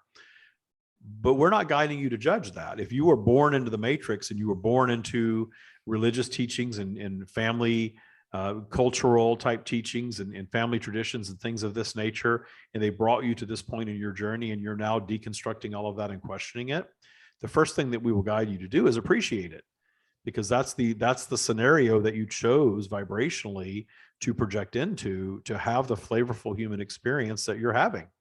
And here you are unraveling all of that stuff. And then where you go from here with this knowledge that we have imparted in this very interaction is completely up to you.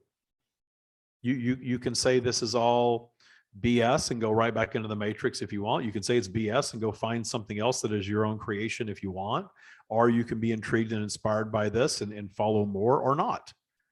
It is completely up to you. And the one promise that we will make to you is that there's no such thing as you getting your life journey wrong, where you depart your physical journey, you return to your completed state of being, and you look back and think, gosh, I should have done that differently. I've got to go do that again to do it better. That's another teaching of the matrix. It is our promise to you that you will appreciate whatever experience you had from that perspective, because you're appreciating all that is from that perspective. Why would you do anything other than fully appreciate exactly what you experienced, even if that experience is something that is labeled something very unwanted in the matrix? The victims of murder, the ones that commit suicide, the ones that die of a drug overdose in the gutter, all of these beings that you all judge as not a good way to depart, in your completed state, it is not seen that way at all. That was the human journey that I had. In that human journey, I was a drug addict. In that human journey, I was a teenage prostitute. In that human journey, I was systematically abused by every person that I came in touch with. But in that human journey, I was murdered at a very young age. In that human journey, I had cancer, and it was very painful, and I struggled and I battled for years and finally succumbed to it. In that human journey, I lived to be 104 years of age. In that human journey, I was in prison for most of my life. It is not judged. That was the trip that you had, and it's not judged. And the reason that we're sharing all that with you is because you can take that source consciousness that already exists within you and begin applying that in your now reality and start to detune all of the judgment that you may have acquired about your own experience. And when you start applying that inward, you're naturally going to begin applying that outward. Look at that person having their physical journey. It's not for me to judge. If you're in a moment and you can lend a helping hand to someone and you're up your spiral, you're naturally going to do that. You're naturally going to do that. So it's not about being callous or not caring. It's about understanding that caring does not mean judging. Caring is not looking upon someone, judging their experiences should not be, and then believing that you're the one to save them from it somehow. That's just your ego. Yeah. That's just your ego. And you can play in that ego all you want, but you will find more joy and understanding and appreciating your ego, but also not letting it rule you so much, because the source being in you is far more powerful than the ego consciousness within you. Yet humans don't feel that way, I think, a lot of the time. Is that because of the matrix we've created that more That's so because of honors? the created matrix that teaches you that you're supposed to fight and push against and battle, and you're supposed to be stressed, and you're supposed to be fearful, and you're supposed to judge yourselves and compare yourself to other beings, and you're supposed to have a very specific type of education, a very specific childhood, a very specific career, a very specific relationship, a very specific reproductive contribution to your society, and a specific retirement and even demise. It's all laid out for you in the matrix. But more and more and more of you are looking at that and thinking, not so much. Maybe I'm not going to do all that. Maybe I don't need to do any of it. Maybe I just need to have my own magical journey, and you can. But the magical journey is always going to be found in allowing more of your source being to step forward.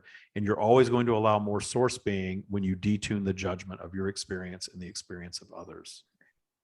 So then, sort of a delicate issue about detuning is when people feel maybe it's not stuff happening outside, but even stuff that happens to them or things that they do, they feel guilty about. How can they shift so that, that they don't feel guilt about certain things? For example, I think a major one is when people have to end a pregnancy, and people have this belief that maybe life already is once before it's even come out into the world.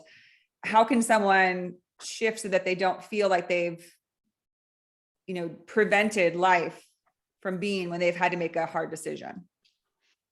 There is absolutely consciousness present in any new expression of life before it manifests physically at all, what you call conception. There is consciousness present, and that consciousness is seeking a physical journey. But understand that physical journey is not judged the same. Your matrix is telling you that physical journey should be a conception and a 9-month gestation period in most cases, a birth into a certain type of family, and a birth into a certain type of belief system, and a movement through life in a very templated way. But that's the matrix.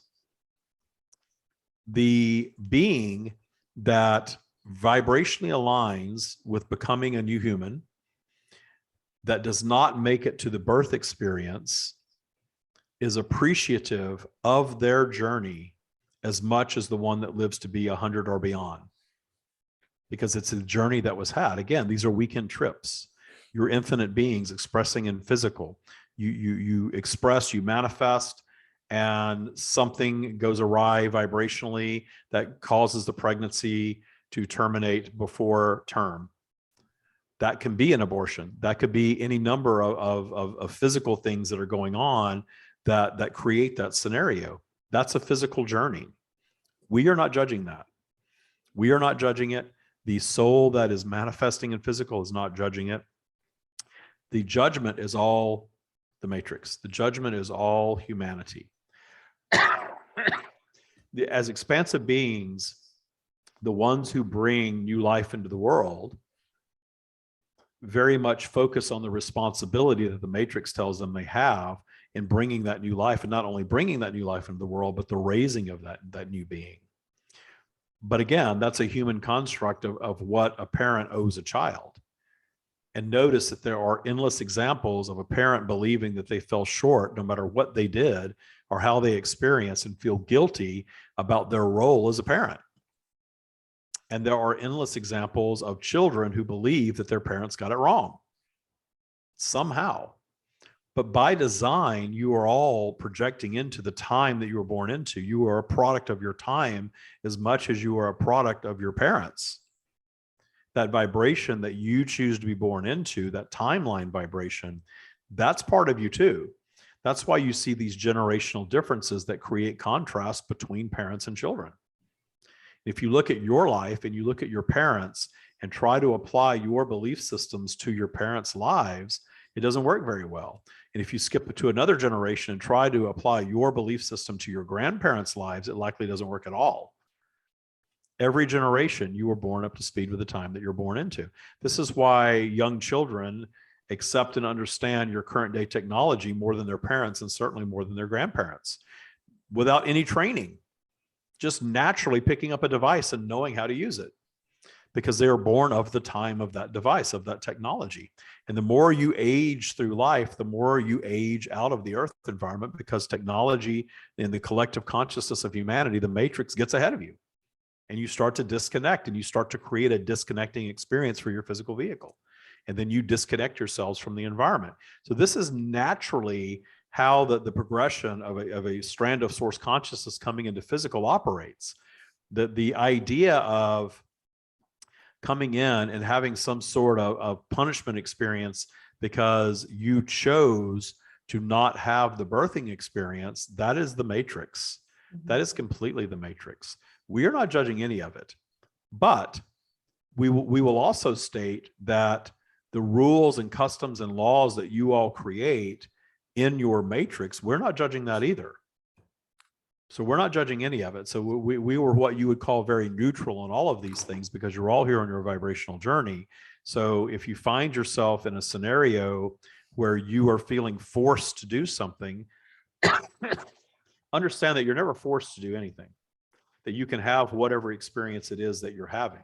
And if you begin taking the source perspective of all of it is just that, all of it is just a collection of experiences that you're having in your physical journey. So if you choose the experience of abortion, then that's the experience that you chose. That's the experience that you're having. And you can bring yourself to be completely at peace with that experience.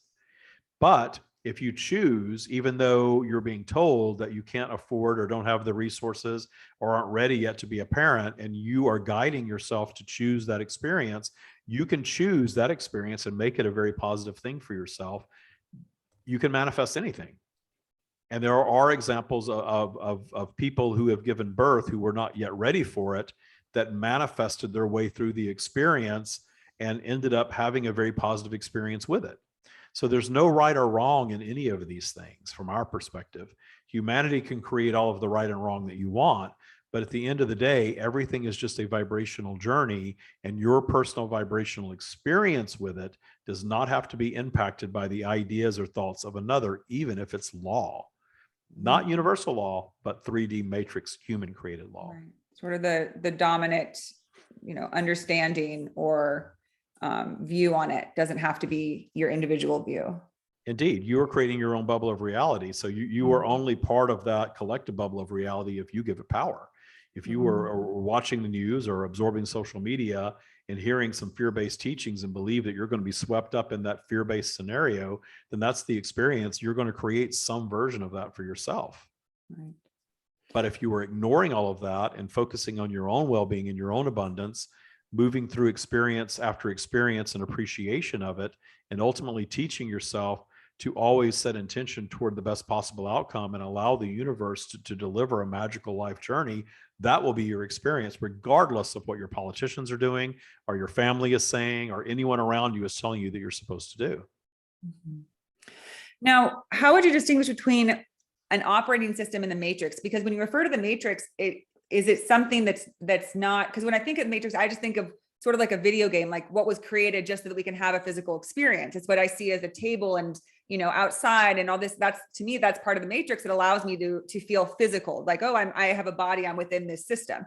But it sounds that it's more that's different than an operating system. What's the you are dialed into the earth environment, and your experience is going to be one of the earth environment as long as you are dialed into it. You can dial out of the earth environment while you're physical, but you understand that these things are often labeled insanity, and you will have that experience.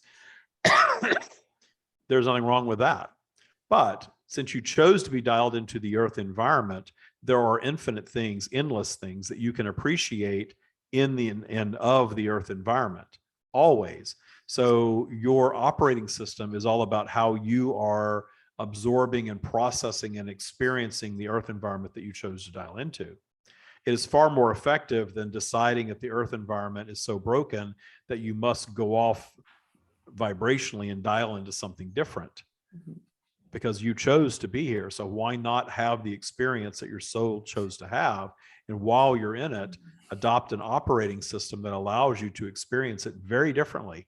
And you will notice that you're experiencing it differently, and everything will change for you without the cast of characters that are populating your world changing at all. Your perception of them changes. And what you will find is when your perception or your opinion or your judgment of them changes, their interaction with and behavior toward you shifts significantly.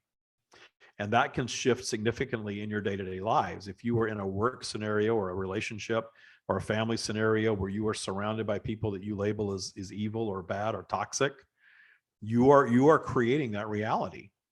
So you have complete power to move from the labeling and the judging to the authentic appreciation. And it's a practice to get there.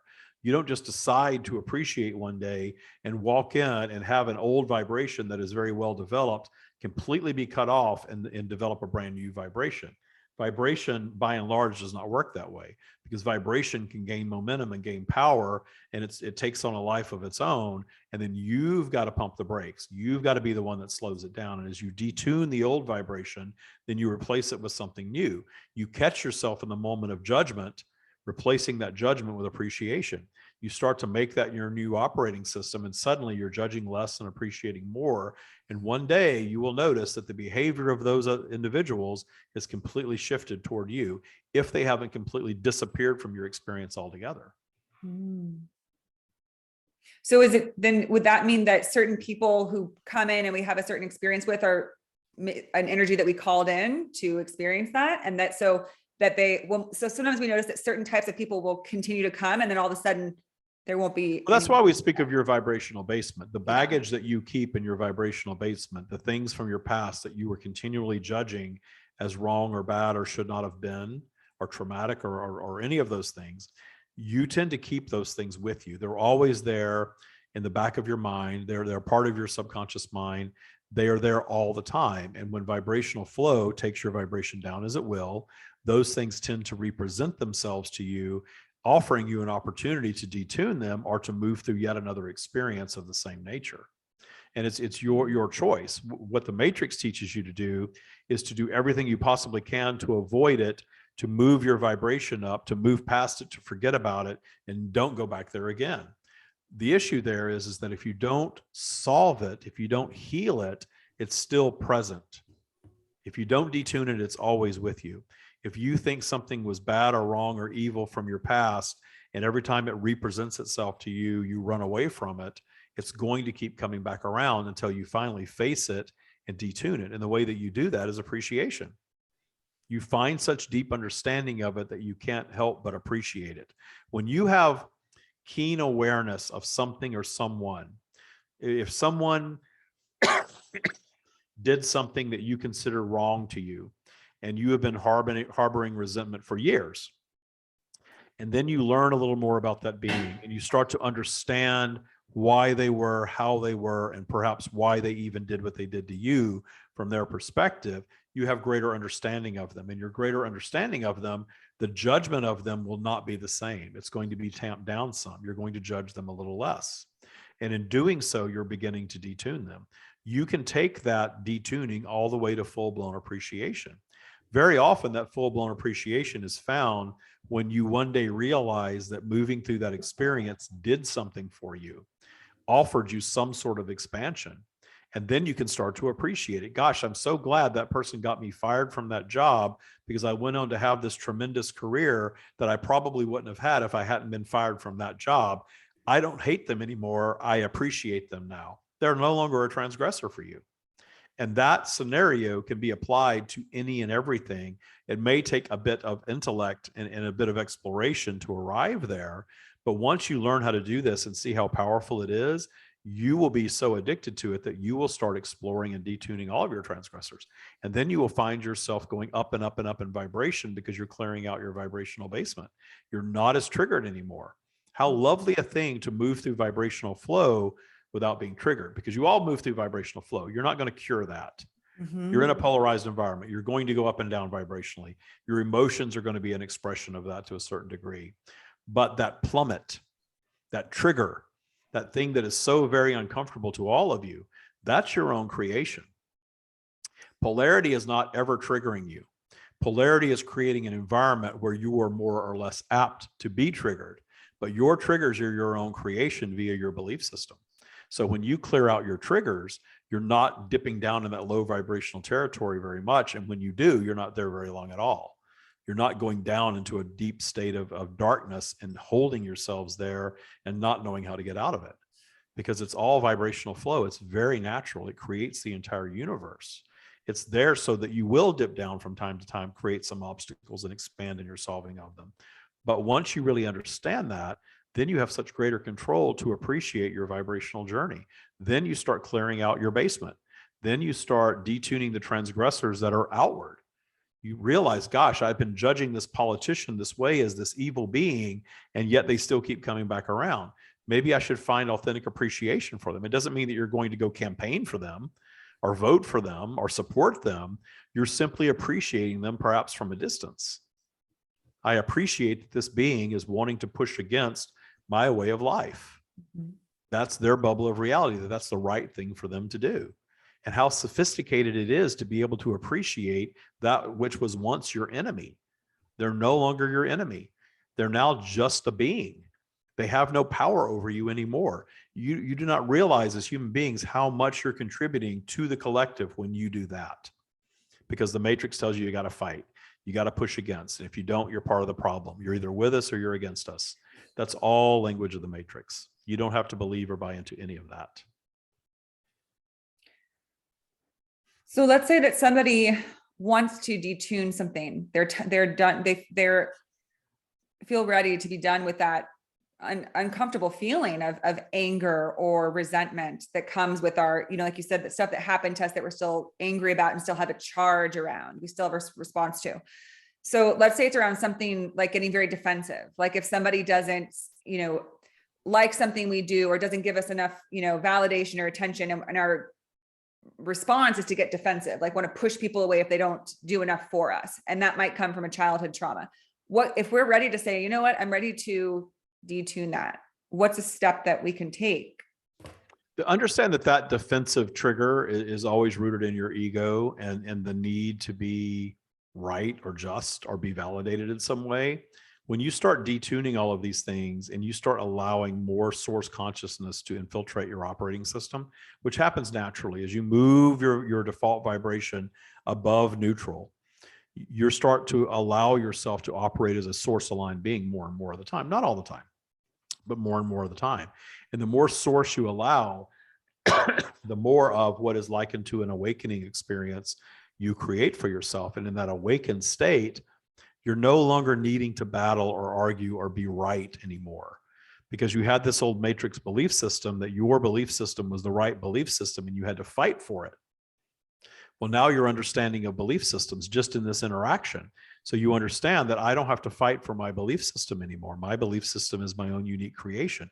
I don't need anyone else to believe as I believe. I don't need to be right.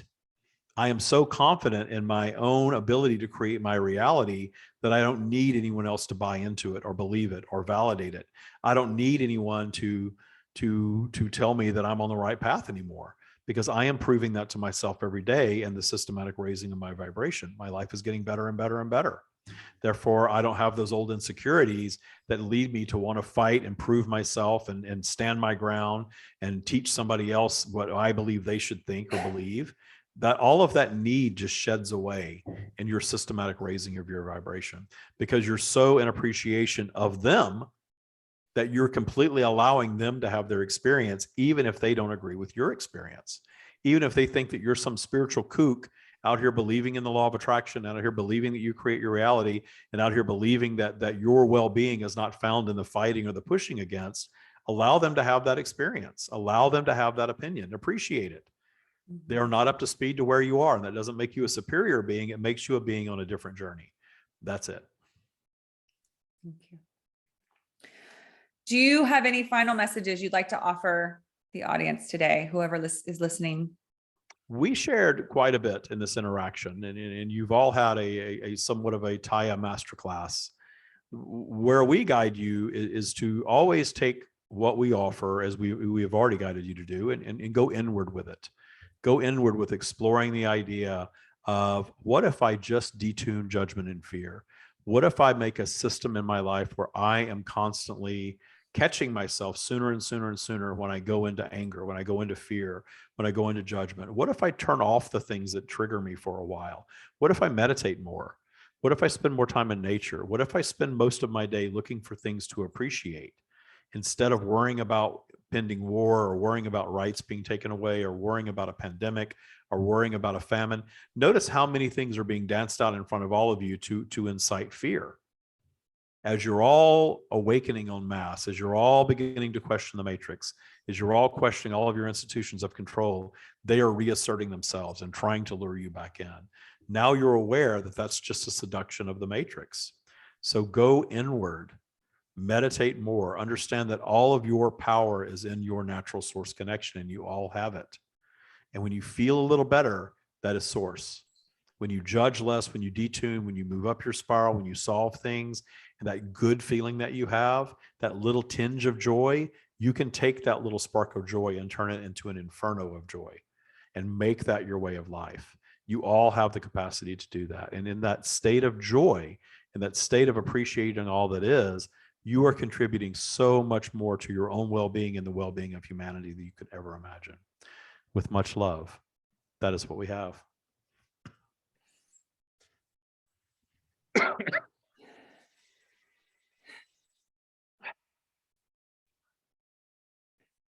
Wow, they really wore my voice out. Well, thank you so much for that, David. That was quite the marathon of a channeling. How are you feeling? Good. You ask really good questions, and I love that. That was incredible. That was quite the journey through a amazing conversation. Yeah, I have a lot to sit with and digest and comprehend now. A lot to review. That was very good. Thank you so much for your time and energy. Certainly. Thanks for having me. It's always fun to share, even if it wears my voice out. Always fun to share them. It always is. And your questions were fantastic. So I appreciate that. Yeah. Well, I appreciate you. I feel a little tired myself, as I'm sure you do. Just that was a lot to go through, yeah. So, and really profound information. And really, I'm really excited for people to hear this, David. Thank you so much, because I think a lot of really beautiful sentiments came through. And it's TYA is your system, Tia? Taya. Trust your abundance. We just call it Taya these days. It's a non-religious mindset practice that gives you an operating system to work with that is all universal law. No rules, no judgment, no worship, nothing like that. It's all universal law and your human experience with it. Beautiful. So David, if people would like to learn more about Taya, yes? Taya, and about you, and find some of your books and any other information you have, how can they find you? We are the Stream of David everywhere. So we're not on social media as much as we used to be, but the podcast is alive and well and doing very, very well. So the Stream of David podcast is a great way to connect with us. And then you can Google the Stream of David and Google the Taya, the TYA practice also, and learn a lot more about it. Okay. Beautiful. Well, thank you so much, David. I would love to have you back on the show again. Certainly. And we can pick up another stream. Perfect. Thank you so much. Thank you for sharing your gifts with us. Take care. Bye now.